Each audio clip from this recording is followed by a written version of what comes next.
మా పెద్ద మావయ్య గారి ఫ్లాట్స్లో సెల్లార్లో ప్రతిష్ఠించిన శైలజేశ్వర విశ్వనాథ లింగానికి ఈరోజు కార్తీక పౌర్ణమి ప్లస్ మా వారి బర్త్డే డేట్స్ ప్రకారం November 5th అనమాట. ఈ రెండు కలిసి రావడంతో ఏకవార రుద్రాభిషేకం చేసుకున్నారండి. ప్రతిరోజు ఇక్కడ స్వామికి అభిషేకం అర్చనలు చేయడానికి ఒక పండితులు వస్తూ ఉంటారనమాట. ఆయన చాలా యథావిధిగా చేయించారు. గణపతికి చక్కగా షోడశోపచార అష్టోత్తర పూజలన్నీ నైవేద్యాలన్నీ చేసిన తర్వాత శైలజేశ్వర విశ్వనాథ లింగానికి చాలా పద్ధతిగా దాదాపు గంటన్నర సేపు అభిషేకం చేయించారండి. ఈ ఫ్లాట్స్లో 3 floors ప్లస్ ఒక సెల్లార్ ఉంటుందన్నమాట. మొత్తం 7 ఫ్లాట్స్ ఉంటాయి.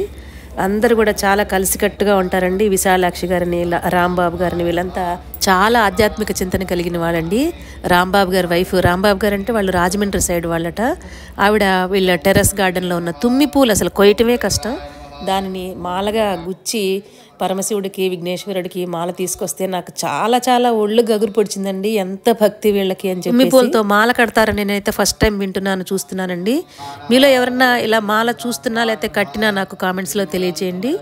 అలాగే కాశీలో ప్రతి రేణువులా పరమశివుడు కొలువై ఉంటాడు అని పెద్దవాళ్ళు అంటుంటారు కదా, ఆ మాట అయితే 100% నిజమండి. మా విషయంలో అలాగే నిజమైంది. కాశీలో వచ్చి అడుగుపెట్టి మా మామయ్య గారు గేట్ తెరిచి లోపలికి రాగానే ఆ శైలజేశ్వర విశ్వనాథ లింగాన్ని చూడగానే మాకు చాలా హ్యాపీ అనిపించింది అనమాట.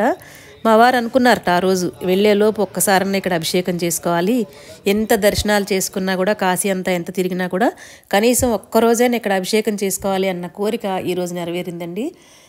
చాలా బాగా చేయించారు. ఆ పూజారి చాలా చిన్నవారే అయినా సరే కూడా చాలా యథావిధిగా చక్కగా చేయించారనమాట. అలంకారం కూడా చాలా బాగా చేశారు.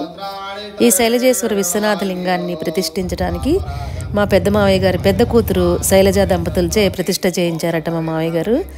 అక్కడికి వచ్చిన పూజారులంతా, పురోహితులు ఉంటారు కదా, ప్రతిష్ఠకు వచ్చిన వాళ్ళంతా ఈ లింగానికి నామకరణం ఏం చేద్దామని అనుకుంటుంటే మా మావయ్య గారు సడన్గా ఆయనకి వచ్చిందట మనసులో, శైలజ ఆవిడ పేరు అంటే అమ్మవారి పేరే కదా, గౌరీ అమ్మవారు, పార్వతి అమ్మవారే కాబట్టి శైలజేశ్వర విశ్వనాథ లింగం అని నామకరణం చేశారట. కాశీలో ఒక్కొక్క చోట ప్రతిష్ఠించిన లింగానికి ఒక్కొక్క నామకరణం చేస్తూ ఉంటారు కదండి. మా మామయ్య గారి ఓంకార్ భవన్ ఫ్లాట్స్లో సెల్లార్లో ఏర్పాటు చేసిన లింగానికి శైలజేశ్వర విశ్వనాథ లింగంగా నామకరణం చేశారండి. చాలా అద్భుతంగా ఉంది కదండి ఈ స్టోరీ అంతా వింటుంటే.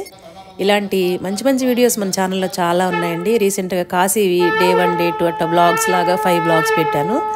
ఈరోజు మార్నింగే అయోధ్య బాలరాముని వీడియో కూడా పెట్టాను అనమాట. ఎవరైనా ఇంట్రెస్ట్ ఉన్నవాళ్ళు, కాశీ విషయాలన్నీ కూడా తెలుసుకోవాలనుకునే వాళ్ళు మన ఛానల్లోకి వెళ్ళి ఆ వీడియోస్ అన్నీ చూసి మీ అభిప్రాయాన్ని, సలహాలని, సూచనల్ని నాకు అందించండి. మీకు వీడియోస్ నచ్చితే తప్పకుండా కమెంట్స్ చేయండి. ఇంకా బాగా నచ్చితే సబ్స్క్రైబ్ చేసుకోండి. ఓం నమః శివాయ. Thank you for watching.